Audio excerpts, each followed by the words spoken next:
Hello and good evening friends.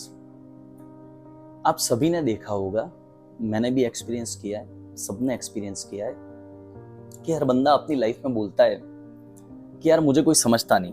एक husband wife के बीच में भी चलता है कि मुझे नहीं समझती, या वो बोलेगी कि वो मुझे नहीं समझते, मेरी सास मुझे नहीं समझती, मेरे ससुर मुझे नहीं समझते, मेरे फ्रेंड मुझे नहीं समझते, मेरा बॉस मुझे नहीं समझता, मेरे कलीग मुझे नहीं समझते। यानी समाज में चारों तरफ एक चीज कि कोई मुझे समझता नहीं, कोई मेरे साथ बैठता नहीं, कोई मुझसे अच्छे से बात नहीं करता। ये तो एक नॉर्मल सी कहानी जो जीवन में चल रही है। इसके ऊपर अगर मैं आपसे पूछना चाहूं कि अगर आपको किसी एक रूम में, आपके घर के रूम में, मान लीजिए आपका बेडरूम, या आप अपने घर पे अकेले हैं और आपको 24 घंटा अपने साथ रहना है, ना कोई मोबाइल यूज करना है, ना किसी इंस्टा को सर्फ करना है, ना किसी सोशल साइट पे जाना है, ना टीवी देखनी है, और आपको कह दिया जाए कि आप 24 घंटे छोड़िए, मैं तो कहता हूं सिर्फ 1 घंटा भी छोड़िए, सिर्फ 15 मिनट, आप 15 मिनट अपने साथ अकेले में, सिर्फ अकेले में अपने साथ 15 मिनट रह के दीजिए। कोई इंसान अपने जीवन में खुद के साथ ही रहना पसंद नहीं करता, वो कभी भी अपने साथ नहीं रहेगा।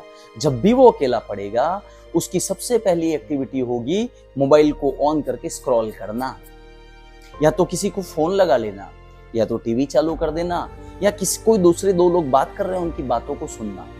क्यों? उन सबके पीछे रीजन क्या है? हम ऐसा करते क्यों हैं?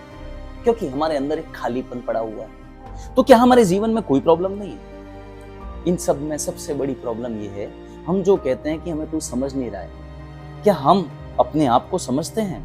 क्या हम अपने बारे में कुछ जानते हैं?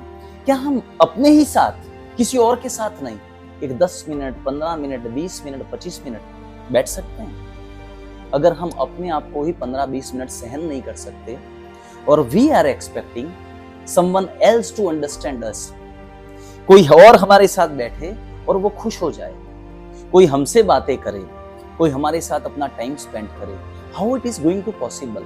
If I cannot be happy with myself, अगर मैं मेरे साथ ही खुश नहीं रह सकता, अगर मैं खुद को ही सहन नहीं कर सकता, तो मैं किसी और इंसान से कैसे एक्सपेक्ट करूं कि वो मुझे समझ पाए? मैं किसी और इंसान से कैसे एक्सपेक्ट करूं कि वो मेरे साथ खुश रह पाए? ये जो जीवन की सबसे बड़ी प्रॉब्लम है कि कोई मुझे समझ नहीं पाता, उसके पीछे सबसे बड़ी वजह ये है कि पहले तो हम अपने बारे में ही कुछ नहीं जानते, क्योंकि ये जानने की तो हमने जीवन में कभी कोशिश ही नहीं की। हमने जो भी किया बाहर किया, हमने जो भी चाहा बाहर चाहा, हमने हमेशा किसी और को जज करने की कोशिश की, कभी अपने आप को जज करने की कोशिश नहीं की, कभी अपने आप को देखने की कोशिश नहीं की। और जब तक कोई व्यक्ति, कोई इंसान अपने आप के साथ नहीं रह सकता, मान लीजिए उसके साथ कोई दूसरा इंसान भी नहीं रह सकता। जब तक कोई व्यक्ति अपने साथ खुश नहीं रह सकता, मान लीजिए उस इंसान के साथ कोई भी खुश नहीं रह सकता। जीवन में इस सत्य को जानिए। हम जानते हैं कि एक आधुनिक युग है, टेक्नोलॉजी इज देयर, टेक्नोलॉजी का बहुत सारा यूज है, टेक्नोलॉजी बहुत काम किए, पर हमें ये जानना जरूरी है कि उस टेक्नोलॉजी का हमें कितना यूज करना चाहिए। क्या ऐसा तो नहीं हो गया है कि हम उस टेक्नोलॉजी के अंदर इतने उतर चुके हैं कि हम खुद से इतने दूर होते जा रहे हैं कि हमको ये पता ही नहीं कि हम कहाँ जा रहे हैं? जीवन में जब भी वक्त मिलता है, थोड़ा सा ही वक्त सही, 10 मिनट ही सही, 15 मिनट ही सही, अपने लिए निकालिए, अपने साथ बैठिए, अपने साथ बैठ के स्वयं को जानने की कोशिश कीजिए। जब आप स्वयं को जानोगे, तब पहली बार आपको ऐसी ऐसी बातें, ऐसी ऐसी चीजें पता चलेंगी जो आपको कभी पता ही नहीं है। और जो भी आपको पता चले उसे एक्सेप्ट कीजिए। ये आपके जीवन में एक बहुत ही बड़ा परिवर्तन लाएगा।